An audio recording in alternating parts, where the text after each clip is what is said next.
안녕하세요. 지금부터 초등경제금융교실 부동산에 대해 알아보는 시간을 가져보도록 하겠습니다.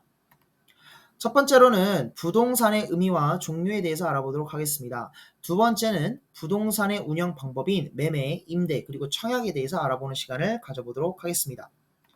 먼저 부동산에 대해서 알아보겠습니다. 부동산은 움직이거나 옮길 수 없는 재산을 의미합니다. 실제로 토지나 건물과 같은 형태의 재산을 우리는 부동산이라고 말합니다. 그렇다면 학급에서 부동산과 같이 움직일 수 없는 재산에는 무엇이 있을까요? 바로 책상과 의자 그리고 교실 사물함을 예시로 들 수 있습니다. 하지만 처음부터 이는 개인 소유가 아닙니다. 처음에는 국가가 이를 소유하고 학생들에게 빌려주는 형식으로 진행이 됩니다. 즉 초반에는 국가 소유로 지정을 해서 학생들로부터 빌려주는 대신 임대료를 걷는 방식으로 운영을 하면 학생들은 어떻게 하면 더 이상 임대료를 걷지 않을까에 대한 궁금증과 함께 학생들은 개인 소유에 긍정적인 동기부여를 형성할 수가 있습니다. 그렇다면 부동산 활동을 어떻게 하면 운영할 수 있을까요? 첫 번째로는 매매 방법이 있습니다. 매매 방법은 큰 소비로 학생들이 큰 돈을 들여서 자기 자리를 사 국가 소유를 개인 소유로 만드는 방법입니다. 만약 학생이 자기 자리를 구매한다고 하면 교사는 학생에게 부동산 계약서를 작성하게끔 지도합니다.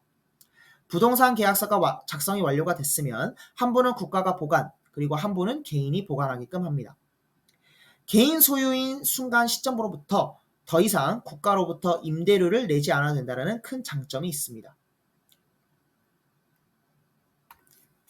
하지만 부동산을 구매한다고 해서 끝난 게 아닙니다. 부동산을 구매하게 된다면 두 가지 세금을 내야 합니다. 첫 번째는 취득세입니다. 취득세는 재산을 얻은 것에 대한 세금입니다. 그래서 세금은 한 번만 내면 됩니다. 반면 재산세는 재산을 소유한 기간 동안 정기적으로 내는 세금이므로 학생들이 부동산을 소유한 기간 동안은 정기적으로 재산세를 지급해야 합니다. 이러한 활동을 통해서 학생들은 부동산 활동에 재미를 더할 뿐만 아니라 부동산에 곁들인 세금에 대해서도 조금 더 깊은 이해를 할 수가 있습니다.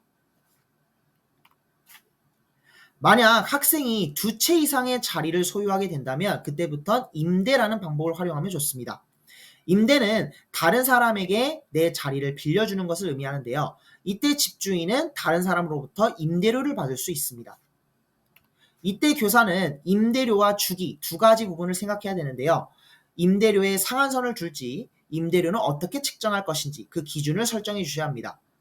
또한 한 번만 낼지 정기적으로 낼지도 생각해 보셔야 됩니다. 세 번째는 청약입니다. 청약은 새롭게 지어지고 있는 건물에 주민들이 입주할 수 있는 권리를 사전에 예약하는 제도인데요. 이때 필요한 건 크게 두 가지입니다. 첫 번째로는 최소 인정 금액, 두 번째로는 주기적으로 납부한 횟수입니다. 이 두 가지 조건을 충족하게 되면 학생들은 청약 신청서를 작성하게 됩니다.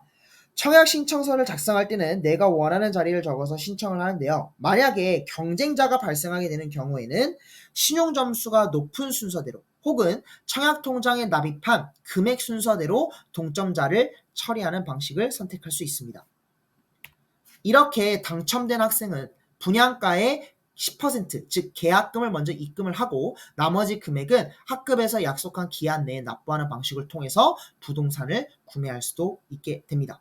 이러한 활동들은 선생님의 학급 상황에 따라서 다양하게 운용하시면 될 것 같습니다. 이상입니다. 감사합니다.